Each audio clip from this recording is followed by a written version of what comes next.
Republic day కు దేశం సర్వం సిద్ధం చేసింది. కాసేపట్లో ఢిల్లీలోని కర్తవ్య పథ్లో రాష్ట్రపతి ముర్ము జెండాను ఆవిష్కరిస్తారు. అటు ప్రభుత్వ, ప్రైవేటు భవనాలు కలర్ఫుల్ గా మారాయి.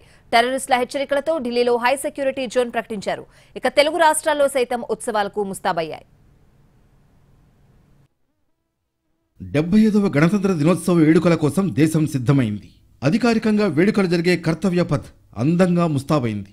ఇండియా గేట్, రాష్ట్రపతి భవన్, సెక్రటేరియట్ను కలర్ఫుల్గా తయారు చేశారు. కాసేపట్లో రాష్ట్రపతి ద్రౌపది ముర్ము జెండాను ఆవిష్కరిస్తారు. ఈ వేడుకల్లో పాల్గొనేందుకు చాలా మంది విదేశీ పర్యాటకులు కూడా రాజధాని ఢిల్లీకి చేరుకున్నారు. ఈ వేడుకలకు చీఫ్ గెస్ట్ గా పాల్గొనేందుకు ఫ్రాన్స్ అధ్యక్షులు ఇమాన్యుయల్ మ్యాక్రాన్ ఢిల్లీకి చేరుకున్నారు.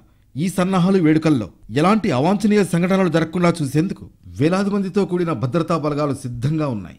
ఢిల్లీ పోలీసులు కవాతు రోజున ప్రతి గల్లీ, కాలనీని కవర్ చేశారు.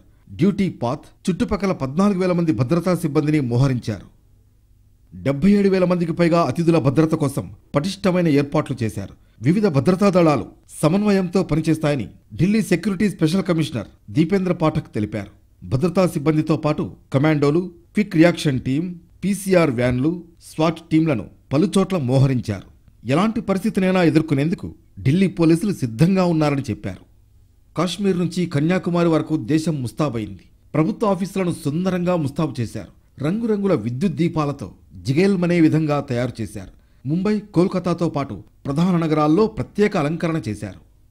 తెలుగు రాష్ట్రాల్లోనూ రిపబ్లిక్ డే ఉత్సవాలకు ఘనంగా ఏర్పాట్లు జరిగాయి.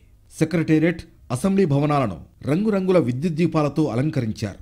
ప్రధాన చౌరస్తాలకు కూడా బ్యూటిఫుల్ లైటింగ్ను ఏర్పాటు చేశారు. హైదరాబాద్లోని tank bund, assembly, secretariat, Telugu తల్లి ఫ్లైఓవర్లను విద్యుత్ దీపాలతో నింపేశారు.